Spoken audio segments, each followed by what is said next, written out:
Hey everyone, welcome back to This Old Kitchen. As you can see, I am in the truck and I'm actually out and about. Colorado has been unseasonably warm. We have gotten little to no precipitation in the Front Range. The mountains have gotten a lot, but not anywhere near what they typically get. So we have not seen snow here in the Front Range for probably 3 months. We've had a dusting or two, but sorry about this shaking. We've had a dusting or two, but nowhere near what we typically get. You've seen, if you're on any of my social media, you've seen previous posts about, just the amounts of snow that we get. The East Coast has been hit hard, and I hope that my niece's home in California in the mountains has also gotten hit hard, but we've gotten little to none. I woke up this morning, got the chickens and the horses fed and everything, and as I walked outside, sun was already cresting and the birds were chirping. That makes me think of spring.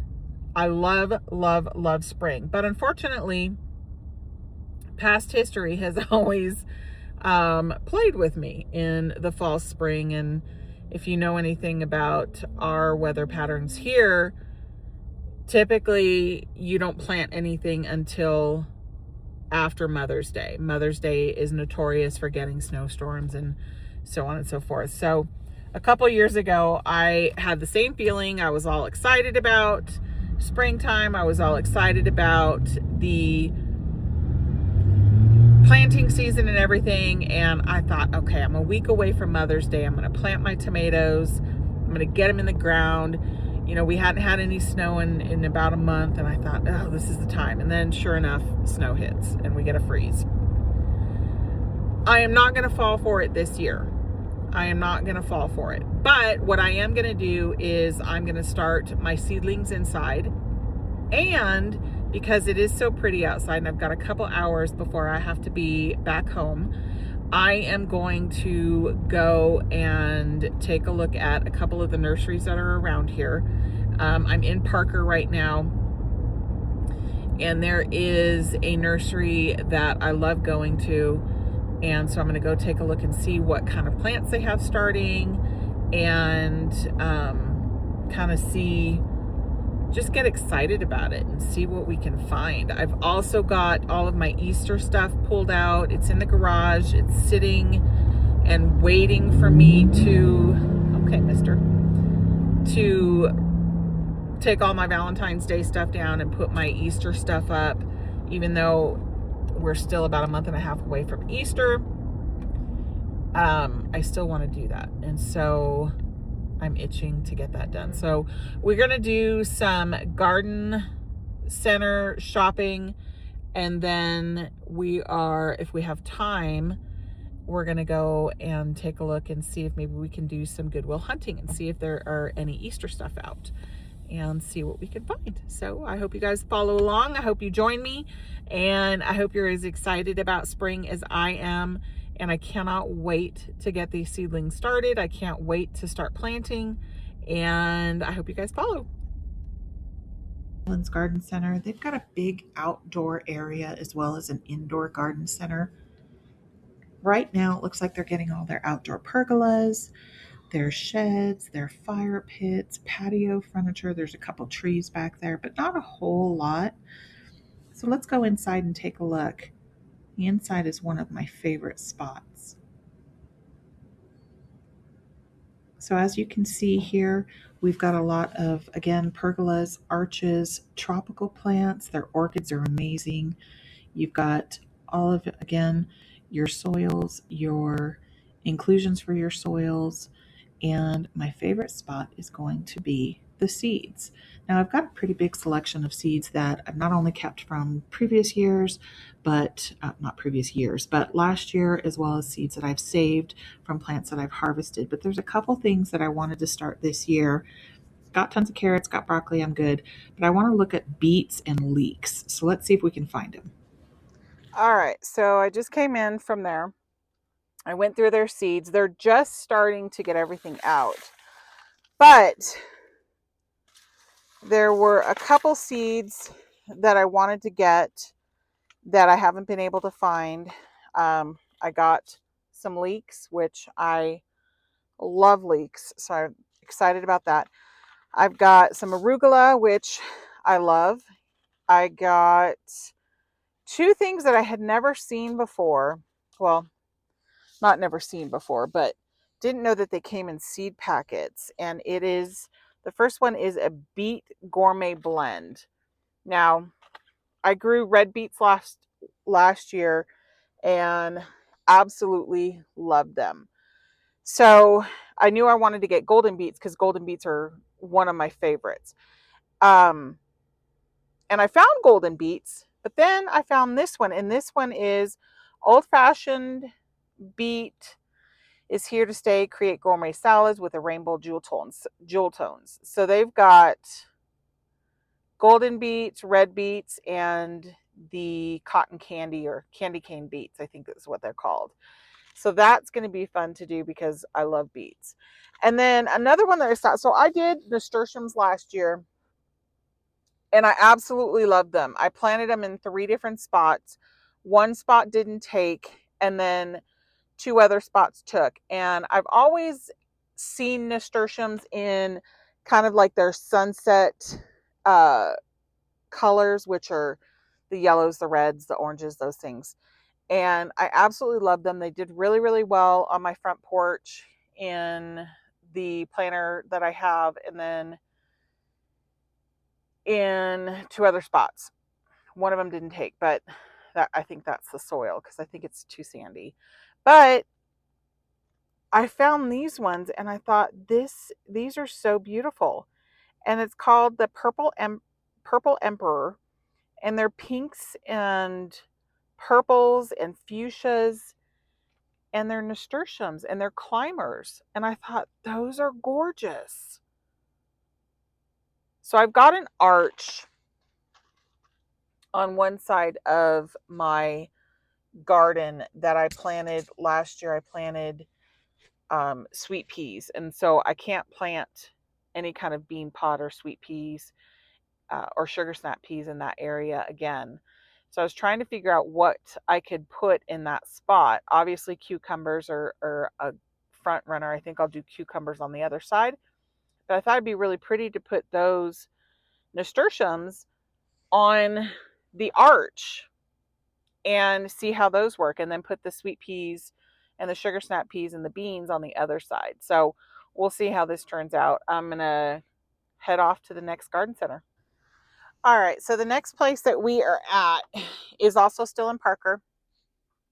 And so I've lived here in Colorado for going on 5 years, I think. Yeah, going on 5 years, maybe. I don't know. Going on 5 years. And my in-laws, my sister-in-law and brother-in-law live just a short jaunt from where we're at right now. And one of the garden centers that I first came to was called Tagawa Gardens. It's in Parker, and it has grown massively. They have started renovating it, so it's under renovation right now. They've redone their parking lot. If any of you have ever been in Southern California, in Newport Beach, at a garden center called Rogers Gardens, I think it's off of Jamboree. I can't recall what street it's off of, but it's called Rogers Gardens, and it's in Newport Beach. And this is very similar to it. They have, I mean, aside from the scale of it being much larger, but the interior of it, when you see it, they set it up to where it looks like your own garden. And so it's not like a mass rows. I mean, it does have that area, but it's not mass rows of gardening stuff like you see at Home Depot or Lowe's. So we're going to walk through there and show you Tagawa Gardens, one of my favorite places. It doesn't look like they've got too much outside. It doesn't look like they really have anything outside aside from all their dirt and um, garden buckets and things like that. Same as the Highland Garden Center that we just left. But I did want to show you the inside of this. So let's go take a look. So this is the front of it. Look at that watering pot. Isn't that the cutest thing in the world? All right, let's go take a look. So this is their outside center area, and this is where they'll do all of their mass trees and bushes and rose bushes and things.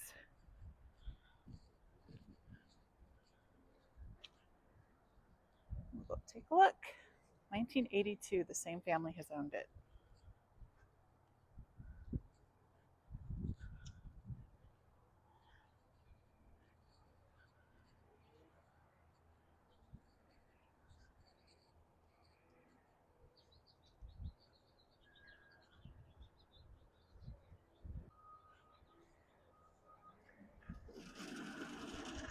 And this is the inside of it.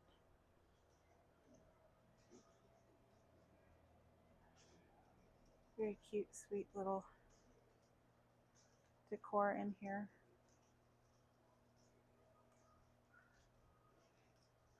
Oh, there's all the Easter bunnies.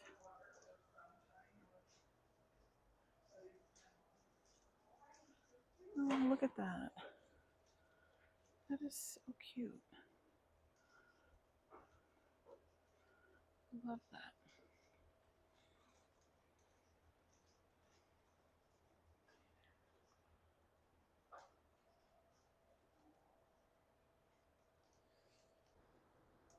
I mean, look at that. So this is their greenhouse area.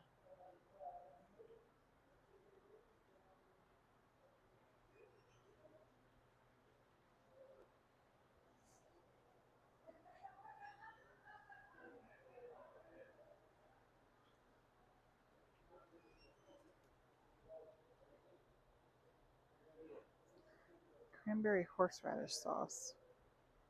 That actually sounds really good. I'm getting distracted by all the gourmet foods.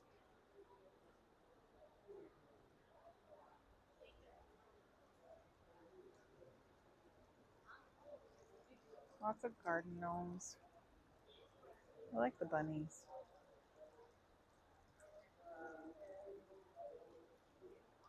That's a big crocodile. Maybe it's an alligator. I don't know.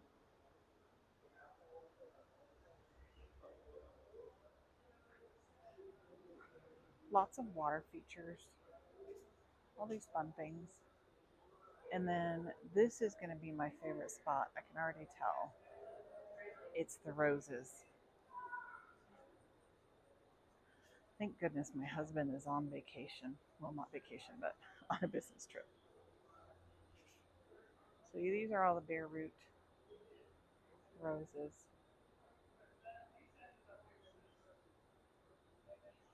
All right, so this is beautiful.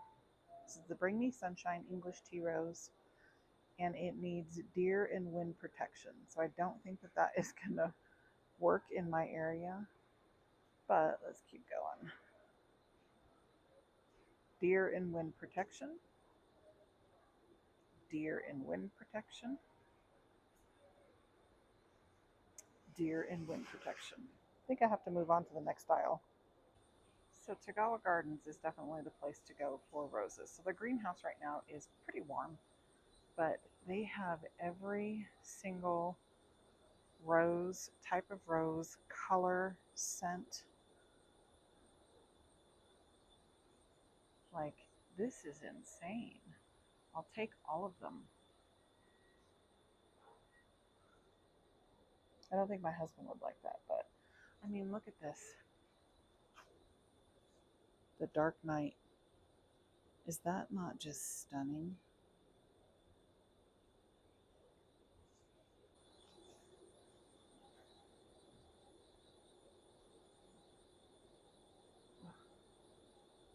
So this is the peach swirl.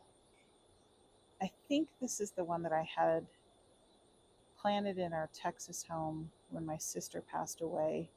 It looks very similar. It's either this one or the Sunset, but it's definitely one that I want to get again and plant for her in my new home.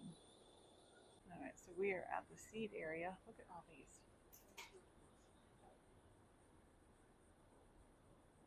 Isn't that crazy? Here is their hydrangeas, which I love.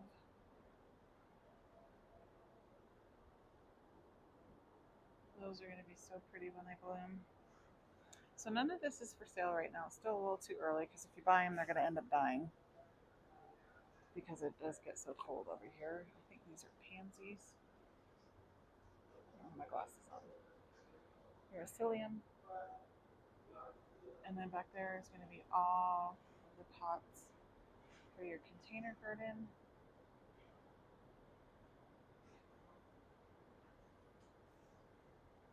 I mean, this place is just massive. And in a couple of weeks, it'll be completely, call this the foliage freeway. And then there's all your hanging baskets that are going to be coming out soon.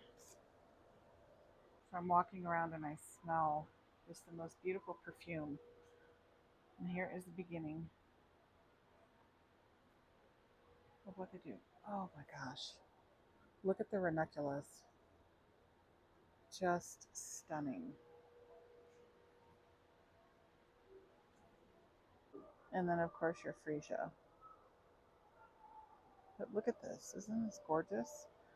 So Tagawa Gardens also does workshops throughout the month. So you can sign up for the workshops. You can come in. You can learn a little bit more about gardening and spend your whole entire day in the garden center.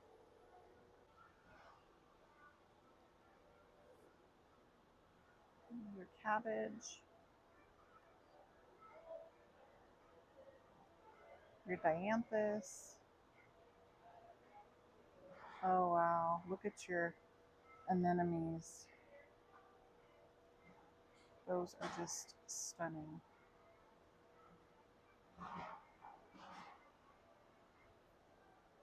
Look at these, more anemones. Look how pretty.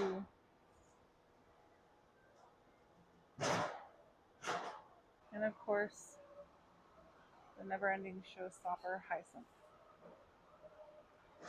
or lilacs.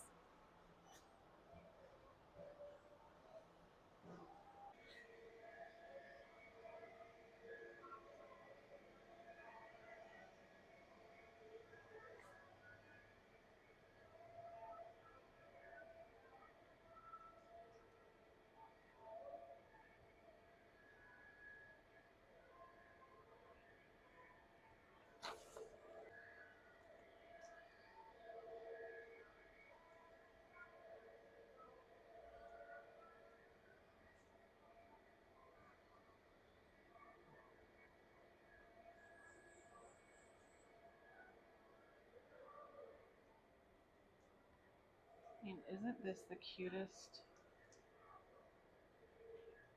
display?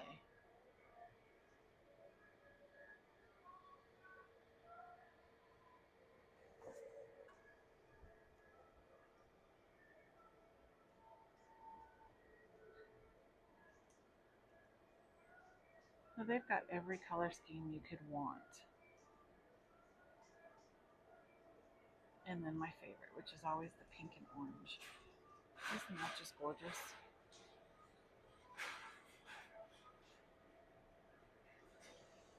All right, so that was Tagawa Gardens. Isn't that place incredible? I didn't get anything because it is still a little early in the season, but I did get those seeds, and we are probably in the next couple of weeks going to start getting those planted. And I will be dragging my husband here because they're just, I love that store. I love that center. Truly love it. So if you are ever in Colorado and you want to try scoping Tagawa Gardens out, they are amazing and I highly recommend. doing so. All right, well, that's it for this one. Let's see what we can find next.